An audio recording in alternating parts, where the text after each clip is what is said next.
자, 오늘 설교 제목 함께 읽도록 하겠습니다. 시작. 덤으로 사는 인생. 이 덤이라고 하는 말은 아주 아름다운 순 한국말이에요. 덤. 영어로 표현을 하려고 그러니까 보너스. 그거 갖고는 이 덤이라는 단어가 가지고 있는 이 정감이 오지 않아요. 덤이라고 하는 것은 물건을 사고 팔 때에 제값을 준 거 외에, 그거 외에 정으로 더 얹어주는 것을 덤이라고 해요. 그렇죠? 그러니까 이 덤으로 준 것에 대한 어떤 물건을 우리가 그 물건의 퀄리티를 불평할 수 없어요. 사과를 예를 들자면 한 박스를 샀는데 한 봉지를 더 주는 거예요. 근데 이거는 못난이 사과예요. 팔 수는 없어요 라고 드렸는데 그걸 받은 사람이 아이고 왜 이렇게 덤으로 주는 걸 더 똑같은 상품의 가치를 가진 것을 줘야지요. 이렇게 불평하는 사람은 없다라는 거예요. 그런데 하물며 질병을 치유받고 15년간의 생명을 연장을 받고 국가의 안보라고 하는 이 덤 종합 선물 세트 3종을 받은 이 히스기야가 이 덤으로 받은 자기의 인생을 감사하지 않고 살았다는 거예요. 당연히 그렇겠죠. 덤으로 이렇게 많은 것을 주었는데 사과 한 박스를 샀는데 그것보다도 더 좋은 품종의 사과를 3박스를 덤으로 줬어요. 그랬으면 감사하고 지내야 되는데 매 순간 감사해야 됨에도 불구하고 그렇지 못했다라는 거예요. 그래서 히스기야 왕이 이 기도를 멈추자 하나님의 기적이 멈추었다라는 거예요. 여러분 한번 따라해 보세요. 기도가 멈추면 기적이 멈춘다. 바로 오늘 본문이 그 원리를 정확하게 보여주고 있다는 거예요. 유다왕 히스기야의 병이 나았어요. 그리고 나라가 점점 부강해지고 경제가 군사력이 아주 좋아졌어요. 그러니까 그 소식이 인근에 있는 나라들에게까지 퍼져 있었단 말이에요. 근데 그 중에 그 신흥제국 바벨론이라는 그 나라에서도 그 소식을 듣고 사신을 보내게 되는데 그것이 바로 오늘 문제의 시발점이 되어집니다. 히스기야는 병이 낫고 군사력과 경제력이 나아지니까 아주 기분이 좋았어요. 그래서 사신들이 오니까 뭐예요? 그것을 그 보물 창고에 있는 것을 다 있는 그대로 다 보여줍니다. 그러자 하나님의 선지자 이사야가 책망하는 말씀을 하나님의 말씀을 전하며 3가지 질문을 하는데요. 오늘 14절과 15절에 나타난 3가지 질문이에요. 그래서 저는 오늘 이 3가지 질문을 가지고 하나님께서 저에게 주신 하나님의 은혜를 나누고자 합니다. 첫 번째 질문이 뭐였냐면 이 사람들이 무슨 말을 하였는가? 라는 거예요. 히스기야가 체험한 이 기적에 대해서 질문을 했을 거예요. 폐하, 어떤 일, 어떻게 해서 이런 일이 일어났겠습니까? 그렇다면 이 왕은 당연히 하나님께서 나에게 은혜를 베풀어 주셔서 내 몸이 나았고 내가 이렇게 살아났고 우리나라가 이렇게 부강하게 됐소이다 라고 이렇게 설명을 해야 되는데 하나님께 영광을 돌리지 않고 자신의 세상적인 힘을 과시하게 된다는 거예요. 무슨 말이에요? 하나님의 영광을 가로챈으로 해서 하나님을 모욕했다라고 지금 이사야 선지자가 히스기야를 책망하고 있는 거예요.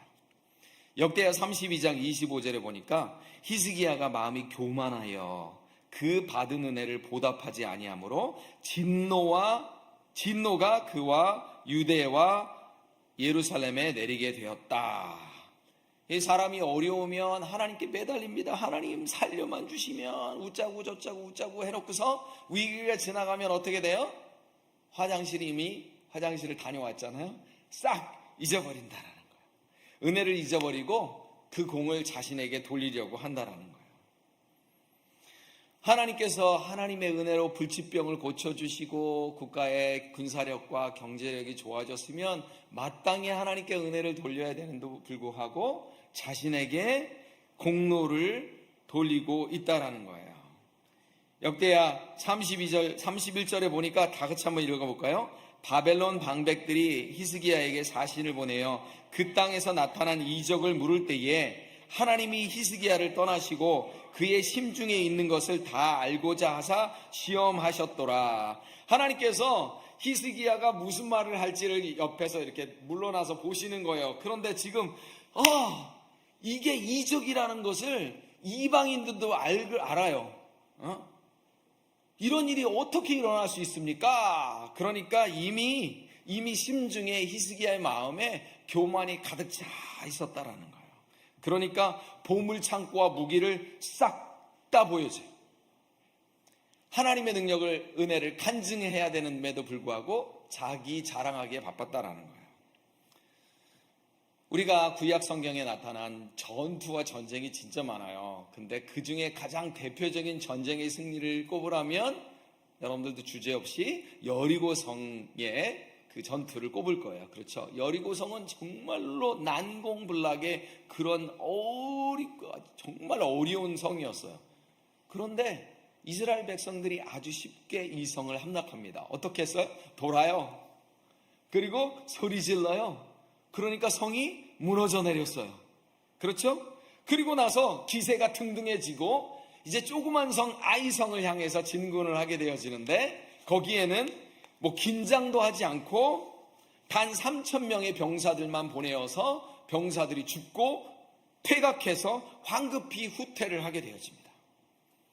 정말 큰 성 여리고성은 그렇게 쉽게 정복했는데 이 아이성, 조그만 아이성, 성 이름도 아이성이잖아요. 그렇죠? 이 아이성을 정복하는데 실패했던 이유가 노략 탈취물을 숨겼던 이 아간의 범죄가 있었어요. 그러나 그거보다 더 큰 실패의 원인이 있었는데 그것은 뭐냐면 우리가 여리고성도 정복한 사람이야? 아이성까지야, 그까지 거 하면서 하나님께 기도하지 않아요. 하나님, 이 아이성을 치리이까? 이 아이성을 치면 어떻게 치리이까? 이 기도의 지도자 여호수아가 하나님께 기도하였다라는 기록이 단 한 군데도 없어요. 무슨 말이에요? 하나님의 은혜, 하나님의 도우심으로 여리고성이 무너진 것이지 마치 자기들이 한 것처럼 기세 등등해서 하나님께 물어보지도 않아요. 여러분, 그래서 여러분들께서 교회의 지도자들을 위해서 기도해야 돼요. 교회에 기쁜 소식이 있거나 좋은 일이 생기면 하나님, 오창훈 목사님 교만하지 않도록 기도합니다.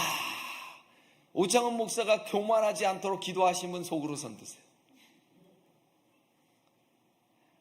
하나님, 교만하지 않게, 누구누구 장로가, 누구누구 권사가, 집사가 교만하지 않고 하나님의 은혜로 여기게 하여 주시옵소서.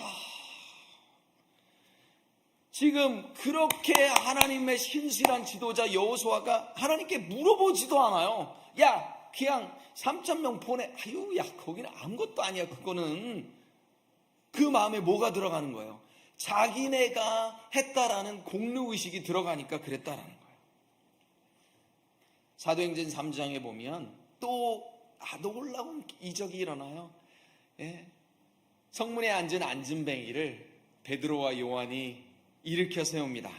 같이 한번 읽겠습니다. 이건 아닌가요? 은과 금은 내게 없으나 내게 있는 것을 내게 주노니 곧 나사렛 예수의 이름으로 일어나 걸으라. 그러니까 걸었어요, 안 걸었어요? 걸었어요. 사람들이 눈이 이만해가지고 이 사람 누구야? 베드로는 누구고 요한은 누구야? 그들에게 주목을 합니다. 와, 하나님의 신이 아니야? 하나님께서 보내준 누구야 아니야? 와, 그러자 12절에 베드로가 백성들의 이런 놀란 모습을 보고서 이렇게 얘기해요. 이스라엘 사람들아, 이 일을 왜 놀랍게 여기느냐? 우리 개인의 권능과 경건으로 이 사람을 걷게 한 것처럼 왜 우리를 주목하느냐? 지금 우리가 누리고 있는 모든 것들은 우리의 경건, 우리의 능력으로 이루어진 것들이 아닙니다. 아멘? 그런데도 불구하고 사람들은 자신에게 주목이 되어지기를 원해요. 자신에게 주목받기를 원하니까 거기서부터 뭐가 생기는 거예요? 거기서부터 이단이 생기는 거예요. 주목을 받으니까 좋단 말이에요. 그런데 성경의 말씀에 자꾸 자기에게 주목하라고 하지 않으니까 성경의 말씀을 조금씩 바꿔서 뭐라 그래요? 내가 하나님의 아들이다. 나를 주목하거라.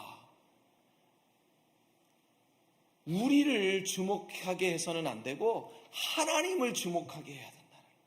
제가 아주 존경하는 정말 한국의 유명한 목사님이 계세요. 젊은 사람들 마음을 뒤집어 놓고 막 헌신하게 하고, 그런데 제가 그분의 강의를 한번 듣다가 너무너무 실망했어요. 저는요, 금액이 이 액수가 아니면 강의하러 안 갑니다. 저 그렇게 무시하지 마세요. 이런 얘기를 막 강의에서 하는 거예요. 그 뒤로 저 그분 딱 끊었어요. 한 번도 안 봐요. 한 번도 보지도 않고 한 번도 듣지도 않아요. 거기에 2명이 있던 3명이 있던 하나님께서 부르시면 가서 강의를 하는 것이지, 얼마 이하는 나하고 아예, 그러니까 무슨 얘기요? 저 굉장히 인기 많은 사람이요, 저를 초청할 때는 최소한 이 정도 금액은 책정하시고 컨택을 하시란 말이에요 라는 메시지를 아예 공공연하게 쫙 퍼뜨리고 있다. 하나님의 주목을 자신의 주목으로 돌릴 때에 문제가 생긴다는 거예요. 성령 충만한 하나님의 사람들은 사람의 주목을 끄는 것을 즐겨하지 않습니다. 자신의 능력으로 이루어졌다고 포장하지도 않습니다. 하나님의 받으실 영광을 조금이라도 가로채지 않습니다. 설교를 준비하면서 제가 하나님께 이런 질문을 했어요. 하나님, 제가 최소한 하나님의 영광을 제가 가로채지는 않지 않습니까? 예? 제가 그렇게 하나님께 기도를 했어요. 그러니까 하나님께서 제 마음에 무슨 마음을 주셨냐면, 창훈아, 내 영광을 가로챈다라는 게 별게 아니야. 네가 누리고 있는 모든 것에 대해서 모든 감사를 하지 않고 있는 것이 바로 나의 영광을 가로채고 네가 주목받고자 하는 거야 라고 말씀해 주셨어요. 내가 누리고 있는 모든 것들에 대한 감사를 얼마나 하고 있는지. 그저께 제가 타고 있던 차에 불이 빡빡빡빡빡빡빡빡 나면서 지금도 등이 들어와 있어요. 그래서 그 차를 놓고 저희 사모차를 타는데 바로 어저께 빡빡빡빡빡빡 불이 들어오면서 사모차도 경고등이 들어왔어요. 이게 양쪽에 2개 차가, 그러니까 이거 무서워가지고 탈 수가 없는 거예요. 그래서 전화를 했더니 그냥 타도 상관없을 것 같아요. 그러나 가급적 빨리 오세요. 제가 자동차가 2개나 있는 사람이에요. 저희 집에. 그 2대를 요즘 저희 차가 조금 말썽을 부리니까 감사가 떨어진 거예요. 감사가. 그래서 하나님 앞에 회개했어요. 하나님, 이 차를 내일 바꿀 수도 있지만 중요한 것은 이 차를 주신 하나님에 대해서 내가 감사함이 떨어졌구나라는 걸 생각해 봤어요. 같이 한번 짧게 기도하겠습니다. 우리가 지금 누리고 있는 모든 것에 대한 감사 기도를 같이 한번 하도록 하겠습니다. 하나님 아버지, 감사합니다. 주님, 내가 누리고 있는 모든 것들 하나님 앞에 감사합니다. 그동안 잊고 지냈던 것들 모든 것이 하나님의 은혜로 된 것을 감사합니다. 모든 것도 감사합니다. 고맙습니다. 감사합니다. 아멘. 자, 2번째 질문 보겠습니다. 어디서부터 왕에게 왔나이까? 이사야 선지자가 몰라서 물은 것이 아니에요. 사절단이 왔으면 저희는 어느 나라에서 온 누구누구입니다 라고 자기소개를 했겠죠. 그런데 이사야 선지자가 분명히 그 소식을 들었을 것임에도 불구하고 물어보고 있어요. 무슨 얘기냐면, 왕이시여, 이 바벨론 사신들이 어떤 목적을 가지고 어떤 실체의 모습으로 이곳에 왔는지 알고 계십니까? 라고 물어보는 거예요. 바벨론이 누구예요? 아수르와 지금 유다를 힘들게 하고 어렵게 하고 바로 그 전장에까지 힘들게 했던 그 아수르 못지않은 악한 세력입니다 라고 얘기하는 거예요. 그 당시 고대 사회에서는 주변 나라에 있는 왕들이 아프거나 그랬을 때 회복하면 사절단을 보내서 축하를 그리고 선물을 보냈던 그런 기록들이 있습니다. 그런데 이것은 그냥 표면적인 이유예요. 이 바벨론이 왕이 사신을 보낸 이유는 그 나라의 정세를 뭐 하라고요? 정탐하라고 보냈다라는 거예요. 이 바벨론이 어떤 나라냐면요, 그 당시에 애굽이라든지 아수르처럼 그렇게 강대국은 아니지만 이제 떠오르고 있어요. 이 아수르를 향해서 몇 번 반란을 일으켰는데 그때마다 실패하고 아직도 아수르의 속국으로 있는 나라예요. 그러니까 지금 유다가 왕이 이 이적을 통해서 건강을 회복하고 경제력과 그 군사력이 이렇게 다시 부흥하는 것을 보니까 이 바벨론의 왕에게 무슨 생각이 들었을까요? 이 잘 나가는 유다와 바벨론이 동맹을 맺으면 우리가 어떻게 아수르를 정복하여서 뒤엎을 수 있겠다라는 생각을 했을 거라는 얘기예요. 결국에는 이 바벨론이 아수르를 정복해버립니다. 나중에는. 그래서 이 반아수르 성향을 가진 나라들끼리 동맹을 맺으려고 하는 거예요. 적의 적은 누구다? 아군이에요. 적의 적은 아국인이에요. 바벨론이 유다가 좋아서가 아니라 바벨론이 아수르의 적이기 때문에 근데 한번 보세요. 지금 이 유다가 부흥하고 있고 그래도 아수르에 대항해서 아수르 13만 5천 명을 이기기도 하고 충분히 바벨론에게 이용 가치가 있었을 거예요. 그렇죠? 빌빌거리는 애들하고 이렇게 파트너십 맺어요, 안 맺어요? 안 맺죠. 파트너십이라는 건 무슨 뜻이에요? 나에게 유익이 될 것 같으니까 파트너십을 맺는 거잖아요. 이 바벨론 왕에게 충분히 유다는 이 동맹을 맺을 만한 그런 가치 있게 보였어요. 그런데 유다의 입장에서 보면 어땠을까요? 유다의 입장에서 봐도 맨날 아수르에게 당하고 있는데 이 바벨론이라고 하는 이 신흥 강국이 떠오르고 있어요. 그런데 걔네들이 사자를 보내왔으니 유다 왕 히스기야 왕이 잠깐만, 그럼 우리도 이 신흥 강국 바벨론하고 같이 동맹을 맺으면 우리가 우리 나라가 조금 더 안정을 찾을 수 있지 않을까라고 생각하면서 지금 과시를 하고 있는 거예요. 단순하게 무기고를 보여준 게 아니다라는 거예요. 자, 우리가 이 정도, 얘 봤지? 우리 무기고 봤지? 우리가 이 정도야, 동맹을 맺더라도 뭐예요? 먼저 기세를 꺾고 동맹 관계에 우위를 점하고자 하는 그런 의도가 있었을 것이다라는 거예요. 그런데 이 자랑이 결국 무엇이 됐어요? 국가의 기밀을 누설하게 되어지는 멸망의 원인이 되어졌다라는 거예요. 이 히스기야가 잘못한 것이 무엇이냐면 무기거를 보여줬다. 단순한 이런 행동에서 뿐만이 아니라 이 하나님의 말씀은 계속해서 말씀하고 계세요. 이방 민족의 힘을 의지하지 말라라고 이야기하고 있다라는 거예요. 이방 민족의 힘을 의지해서 나라의 안정을 꾀하려고 하는 것은 바로 하나님 나를 의지하지 않는 것이다라고 하나님께서 계속 말씀하세요. 하나님께서 정말 혐오하는 것이에요. 세상에 많은 것, 세상에 잘 나가는 것, 세상에 힘이 있는 것, 세상에 좋아 보이는 것, 세상에서 비싼 것, 그런 것들 의지하지 말라라는 거예요. 그럼에도 불구하고 이스라엘 왕들은 기회만 있으면 어떻게 하면 강대국과 결탁하여서 자신의 왕국을, 자신의 왕조를 유지할 수 있을까를 늘 고민하며 자신의 안위를 보장받으려고 했다라는 거예요.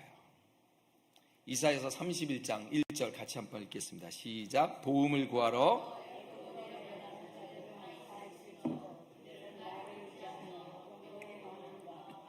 힘이 강함을 의지하고 이스라엘의 거룩하신 이를 앙모하지 아니하며 여호와를 구하지 아니하나니. 말을 의지하고 병거를 의지하고 마병을 의지하지 말라고 얘기했어요. 그 이유가 뭐냐면 그것들을 의지하게 되면 여호와를 구하지 아니하나니. 아이성에 임하는 왕 여호수아 장군과 백성들의 자세가 딱 이랬습니다. 여호와께 구하지 아니하나니. 애굽 사람은 사람이고 신이 아님에도 불구하고 그렇게 했다라는 거예요. 그러니까 여호와께서 뭐라고 말씀하세요? 여호와께서 그의 손을 펴시면 돕는 자도 넘어지며 도움을 받는 자도 엎드러져서 다 함께 멸망할 것이다 라고 얘기했는데도 불구하고, 수없이 얘기했는데도 불구하고 인간은 애굽과 바벨론과 마병과 또 군사의 힘을 의지하게 됩니다. 설교를 준비하며 저는 저에게 이런 질문을 했습니다. 지금 내가 의지하고 있는 애굽은 어디고 바벨론은 어디인가? 여러분도 한번 그 질문을 여러분들에게 해보시기 바랍니다. 우리들이 의지하고 싶은 대상이 사람입니까? 재물입니까? 저는 목사님, 제가 그 정도 수준은 아니에요. 이게 누구 질문이에요? 제 질문이었어요? 하나님께 또, 하나님 제가 그래도 그 정도는 아닙니다. 근데 하나님께서 제 마음에 무슨 마음을 주셨냐면, 장훈아, 이것만 있으면 제가 소원이 없어요. 그게 바로 너의 애굽이고 그게 바로 너의 바벨론이야. 딱 찌르시더라고요. 이것만 되면 소원이 없습니다. 하나님만 계시면 소원이 없습니다. 이래야 되는데 이것만 해결되면 소원이 없습니다. 이것조차도 바로 애굽이고 바벨론이고 나의 우상이 된다라고 하나님께서 말씀을 해주셨다는 거예요. 시편 142편에 보니까 다윗이 진짜 어려운 상황에 처한 모습이 나옵니다. 고통스러워요. 근데 원수들이 사방에 덫을 놓아서 그를 죽이려고 해요. 그런데 주변에 도와주는 이가 하나도 없어요. 그런데 그런 상황에서도 하나님만이 자신의 피난처라고 고백하는 기도가 나와요. 같이 한번 읽을게요. 7절을 내 영혼을 옥에서 끌어내사 주의 이름을 감사하게 하소서. 이게 무슨 말이에요? 그냥 기도하면 안 된다라는 거예요. 하나님, 죽음의 덫에서 저를 건져주시옵소서. 자녀의 문제에서 저를 건져주시옵소서. 하나님, 질병의 덫에서 저를 건져주시옵소서. 이렇게 기도하는 거, 그것으로 충분하지 않다라는 거예요. 플러스 뭐가 있어야 돼요? 그렇게 건져주심으로 제가 주님께 감사 찬양하게 하소서. 아멘. 지금 7절에 다윗이 기도하는 것이 뭐예요? 주소서가 아니라 건져주셔서 주의 이름을 감사하게 하소서. 아멘. 저를 치료하여 주셔서, 거기에서 끝나면 안 돼요. 저를 치료하여 주셔서 감사 찬양하게 하소서. 저의 아들과 저의 딸을 고쳐주셔서 축복하셔서 저와 그들로 하여금 하나님께 감사하고 찬양하게 하소서. 잠시 또 기도하겠습니다. 우리의 소원들이 있을 거예요. 그 소원을 똑바로 하나님께 아뢰어야 합니다. 하나님, 저희의 소원을 들어주셔서 저희들이 하나님께 감사와 찬양하게 하소서. 기도하겠습니다. 하나님 아버지, 고맙습니다. 사랑하는 하나님 아버지, 감사합니다.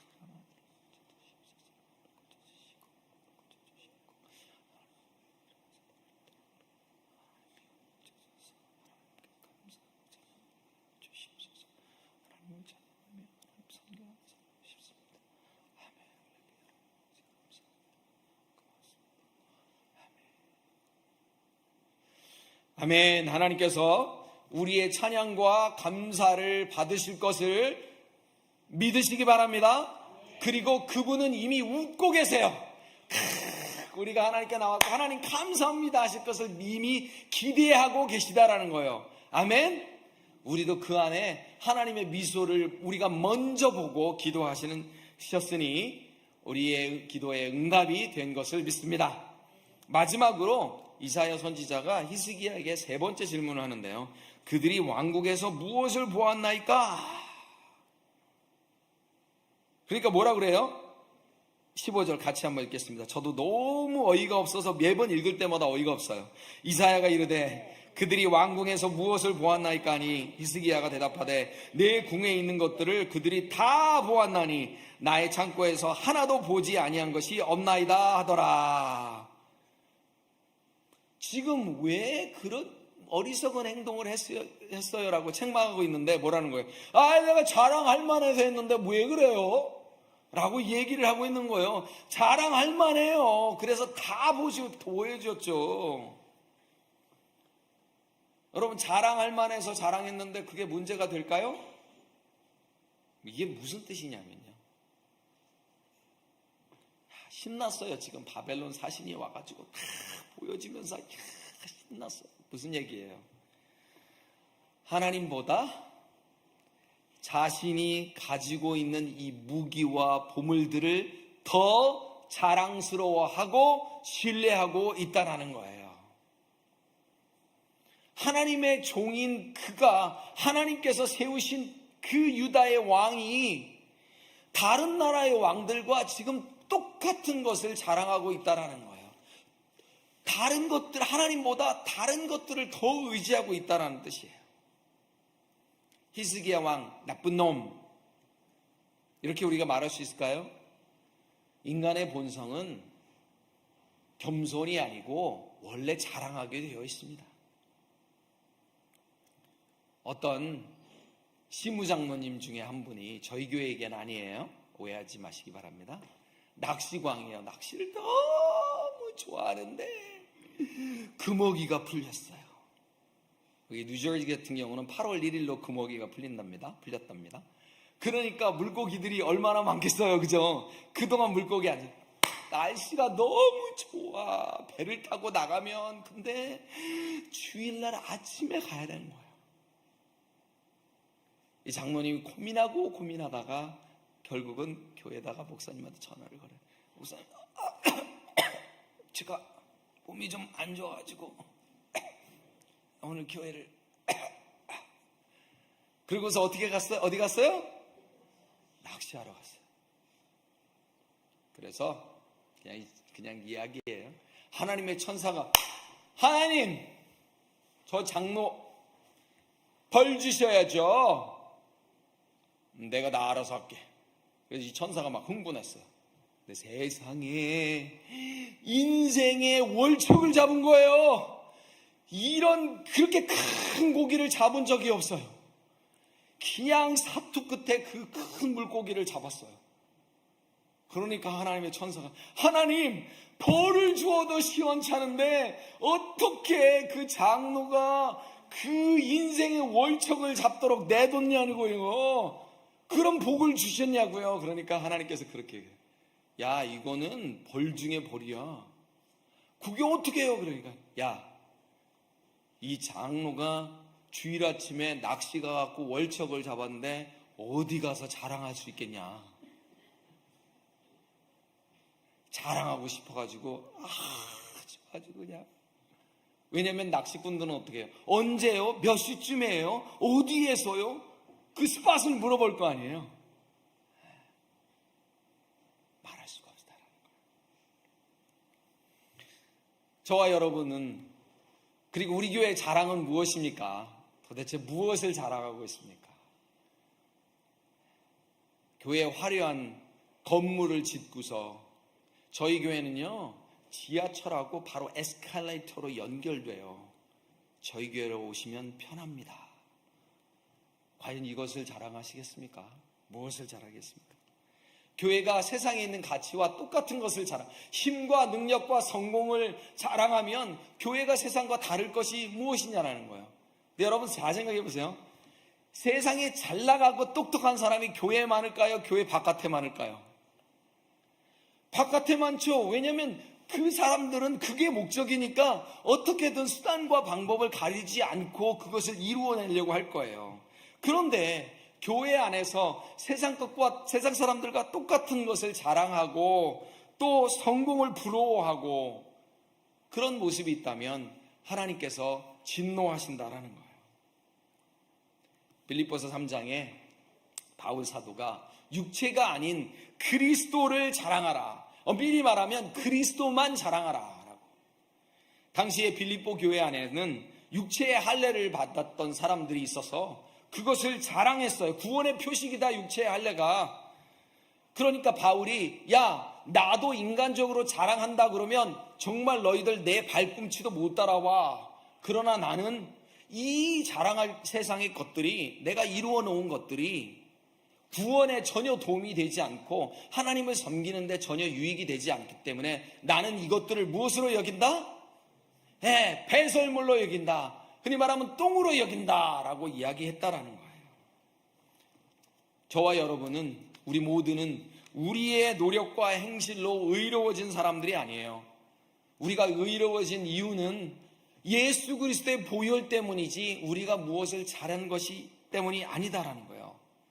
그러므로 예수 그리스도를 함께 감사하고 그분께서 선물로 주신 우리의 구원을 기뻐하며 하나님을 자랑해야 되는데 우리가 순간순간 그렇지 못하고 사람들의 인정을 추구한다라는 거예요. 사람들에게 자랑하려 한다라는 거예요. 그래서 제가 또 하나님께 그런 설교를 하다가 하나님 또 타이핑을 하다가 하나님 제가 그 정도는 아닙니다. 제가 뭐 그렇게 저는 숫기가 없어요. 여러분들 쪽에서도 그런 얘기 하실 거예요. 저는 숫기가 없어갖고 사람들한테 자랑받고 주목받는 거 싫어해요. 그러니까 목사님, 저는 이 상황은 저에게 해당되는 상황이 아니에요. 그럴 수 있을지 몰라요. 저도 하나님께 그렇게 기도했어요. 그러니까 하나님께서 제 마음속에 주신 생각이 뭐냐면 장훈아, 사람에게 인정받지 못했기 때문에 네가 속상해하고 시험 들은 적 있어? 그러니까 네, 자주 그러는데요. 봐봐, 사람들이 나를 무시하는 것 같아요. 속상해요. 그게 바로 사람들이 너를 인정하고 사람들에게 자랑하고 싶은 너의 모습이야. 저는 제가 숫기가 없기 때문에 자랑을 많이 하지 않는다라고 생각을 했는데 사람들이 나를 무시하고 인정하지 않으면 속상하고 화가 났다라는 거예요. 그게 바로 하나님을 자랑하지 않고 사람들에게 인정을 받으려고 하는 우리들의 모습이다라는 거예요. 고린도전서 4장 7절에 바울 사도가 이렇게 얘기합니다. 같이 읽겠습니다. 내게 있는 것 중에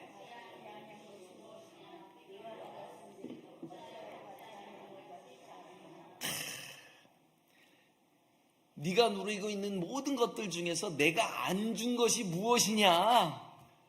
그런데 네가 마치 네가 노력해서 얻은 것처럼 자랑하느냐라고 이렇게 하나님께서 말씀하고 계시다라는 거예요. 이 히스기야의 대답을 들은 이사야가 하나님의 진노를, 심판의 말씀을 선포합니다. 17절 18절 다시 한번 읽겠습니다. 시작. 여호와의 말씀이 날이 이르리니 왕궁의 모든 것과 왕의 조상들이 오늘까지 쌓아두었던 것이 바벨론으로 옮긴 바 되고 하나도 남지 아니할 것이요 또 왕의 몸에서 난 아들 중에서 사로잡혀 바벨론 왕궁의 환관이 되리라 하셨나이다. 와우. 지금 히스기야가 아수르를 대항하기 위해서 바벨론과 동맹을 맺는데 그 동맹을 맺으려고 하는 그 아수르가 너희들을 침략하는데 보물도 다 뺏기고, 그렇죠? 그리고 너의 아들 중에서 환관으로 데려가겠다, 내시를 만들어서 데려가겠다라고 했으니 얼마나 참혹한, 정말로 비참한 결과를 선포하고 계시다라는 거예요. 지금 이 히스기야가 죽을 병에 걸렸을 때 기도하고, 그쵸? 하나님께서 15년이라는 생명을 연장시켜 줬잖아요. 치유받고 3년 뒤에 히스기야가 42세가 되던 때에 드디어 왕세자가 태어납니다. 왕세자가 얼마나 기뻤겠어요. 그쵸? 하나님께서 치유하여 주신 그때, 그 이후에 더불어 사는 그 인생 동안에 왕세자가 태어났어요. 근데 이 왕이 누구냐? 므낫세. 따라해보세요. 므낫세. 못낫세.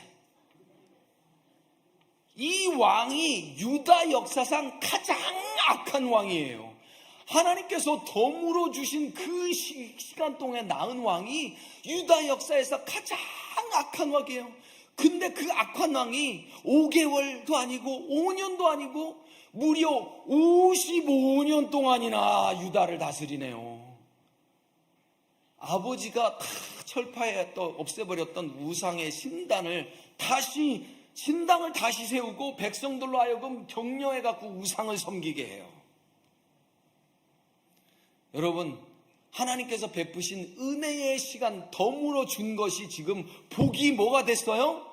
복이 화가 돼버렸어요. 그러니 여러분, 복을 받는 그 자체가 중요하다는 것이 아니에요. 나의 질병이 고쳐지고 물질의 복을 얻고 자녀들이 건강하게 되어지고 그것 자체가 복이 아니다 라는 것을 하나님께서 저에게 말씀으로 주십니다. 그러면 진짜 복은 무엇이냐? 하나님께서 주신 그 복을 내가 어떻게 사용하느냐에 따라서 복이 결정되어진다는 거예요. 하나님의 영광을 위해서 내가 복을 사용할 때에 그것이 복이 되어지는 것이지, 그렇지 않으면 그 복이 화가 되어진다는 거예요. 그러면 나는 뭘 해야 돼요? 그 복을 구하기 전에 하나님, 제가요 이 복을 이렇게 사용하겠습니다라는 복에 대한 청사진을 갖고 있어야 된다는 거예요. 아멘. 저는 저희 아들과 함께 선교를 가는 것이 꿈입니다. 비행기가 이렇게 떨 때마다 하나님, 저희 아들과 최소한 1년, 2년 헌신하여서 선교를 같이 가고 싶습니다. 제가 또 저희 아들 얘기했다고 저희 아들이 뭐라 그럴 거예요? 저희 아들이 관심 있겠어요? 없겠어요? 관심 없어요. 그러나 저는 그 꿈을 꿉니다. 아멘. 그 꿈이 이루어질 것을 믿습니다. 오래 사는 것 중요합니다. 건강하게 사는 것 중요합니다. 세상적으로 성공을 이루는 것 중요합니다. 그러나 더 중요한 것은 그 복을 하나님의 영광을 위해서 가치 있게 활용하는 것이 더 중요하다는 거예요. 하나님은 저와 여러분을 복의 통로로 사용하기를 원하십니다. 아멘. 하나님께서 우리의 삶을, 우리의 말을, 우리의 행동을 복의 파이프라인으로 사용하기를 원하세요. 그런데 그 파이프라인이 막히면 하나님께서 다른 파이프라인을 찾으실 것이다 라는 거예요. 복의 통로로 사는 것은 그리스도께 받은 사랑을 먼저 기억하고 그 사랑을 나누어 주는 것이에요. 그것이 바로 우리의 지상명령입니다. 예수님의 지상명령도 똑같았어요. 선교명령과 사랑의 계명이었어요. 선교명령이 무엇이에요? 많은 사람들이 이 하나님의 복을 받았으면 좋겠다라고 전하는 것이 선교명령이고, 하나님께서 나 같은 자를 구원하여 주셨으니 감사하는데 그 사랑을 내가 전하는 것이 사랑의 계명이다라는 거예요. 우리는 아브라함의 자손임을 믿으시기 바랍니다. 하나님께서 우리를 복의 통로로 활용하시는 것을 믿으시기 바랍니다. 나로 인해 나의 가족이, 나의 가정이, 나의 교회가, 나의 직장이, 나의 주변 사람들이 역사를 일으키는 주인공이 되시기를 축복합니다. 아멘. 우리 자녀들을 통해서 그 자녀들의 주변이 복을 얻기를 축복합니다. 저는 이런 상상을 해봤어요. 설교를 준비하면서. 만약에 히스기야가 이 덤으로 사는 인생 동안에 하나님 죽어 마땅한 저를 살려주셨사오니 감사합니다 하고 기도하며 이 나라를 다스렸으면 얼마나 좋았을까요?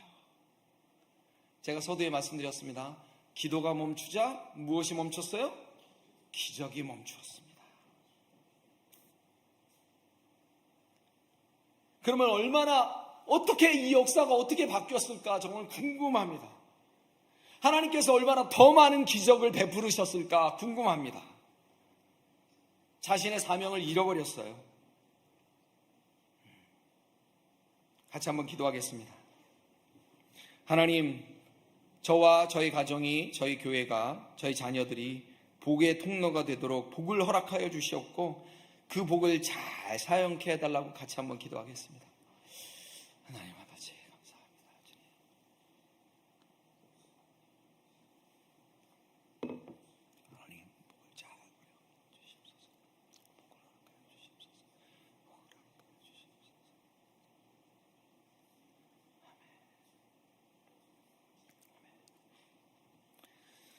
감사합니다. 말씀의 결론을 맺습니다. 이 히스기야 왕이 15년 동안 얻은 이 덤의 인생을 보면서 제가 참 많은 생각을 해보게 하게 되었어요. 나의 인생을 한번 되돌아보게 되었습니다. 저는 1991년도에 하나님 앞에 헌신을 합니다. 하나님, 제가 이제 세상을 좇지 않고 하나님 나라를 위해서 하나님의 선교사들과 목회자들에게 영어와 문화를 가르치는 일에 평생 헌신하겠습니다 라고 91년부터 지금까지 달려왔습니다. 그런데 가만히 생각해 보니 내가 하나님의 영광만을 보고 살아왔는지 아니면 내 영광도 같이 추구했는지 이렇게 생각을 해보았는데 내 영광도 함께 추구하며 살아왔더라고요. 언젠가 제가 한국에 있는 학교의 학생들을 저희 학교에 초청을 했어요. 그래서 미국인 동료 직원하고 같이 이야기해서 그 마을 사람들도 같이 초청하고 다 밥을 먹는데 생각보다 너무 많은 마을 사람들이 와가지고 자리가 없는 거예요. 그런데 그 대학생들이 앉아가지고 밥을 먹는데 그 교수님, 인솔하신 교수님하고 저하고는 서서 먹었어요. 자리가 없어요. 그런데 그 대학생들이 교수님들 여기 앉으십시오 한마디도 안 해. 12명이 물론 그런다고 해도 괜찮아 니들끼리, 왜냐면 걔들 교제하라고 했겠지 해서 저희가 마련한 자리인데 섭섭해요 안 섭섭해요? 속으로 그 교수님하고 둘이서 이런 싸겠지. 어디서 교육을 받은 거야? 나는 하나님의 영광을 돌리며 살았는가, 신앙의 후배들에게 본을 보이는 삶을 살았는가를 되돌아보았습니다. 여러분, 우리가 덤으로 사는 인생이라는 설교 제목을 했어요. 그렇죠? 네. 오늘이 바로 덤으로 사는 인생입니다. 오늘 아침에 우리가 샤워를 하고 흘러간 물은 이제 저희에게 다시 돌아오지 않는다라는 거예요. 지금이 가장 소중해요. 지금 내가 만난 사람이 가장 소중한 사람이고 지금 내가 있는 곳이 가장 소중한 곳이에요. 그래서 영국 속담에 이런 얘기했어요. Present is present. 무슨 말이에요? 현재가 선물이다. 지금 나와 함께 있는 분들이 소중한 분들이에요. 이 자리를 떠나서는 안 된다라는 거예요. 함께 인사해 보겠습니다. 따라해 보세요. 오늘 이 시간 당신의 옆자리에 앉게 된 것이 가문의 영광입니다. 가문의 영광인 줄 알아라 이거사. 그게 아니고 옆에 계신 분에게 제가 당신 옆에 앉은 것을 가문의 영광입니다. 매일매일 우리가 사는 삶이 덤입니다. 하나님의 진노 앞에서 죽을 수밖에 없던 저희들이 예수 그리스도의 보혈로 다시 살아서 하루하루 이렇게 덤으로 살아가는 거예요. 덤은 축복입니다. 그렇죠? 그런데 그래서 덤을 하다가 제가 이 생각이 났어요. 덤으로 사는 인생을 우리가 감사하지 않으면 우리가 덤하게 사는 인생이 된다라는 거예요. 저 영어 단어 무슨 단어인지 알았어요? DOMB. 멍청하고 어리석게 사는 인생이 된다는 거예요. 덤으로 사는 인생을 우리가 감사하지 않으면 덤하게 살게 된다라는 것입니다. 똑똑하게, 스마트하게, 지혜롭게 우리에게 주어진 덤으로 사는 인생을 하나님께 감사하며 사는 저와 여러분이 되시기를 축복합니다. 기도하겠습니다. 하나님 아버지, 오늘 저희들이 덤의 인생을 살고 있습니다. 하나님께 감사하고 하나님께서 함께 하심을 기뻐하며 살아갈 수 있도록 축복하소서. 예수님의 이름으로 기도합니다. 아멘.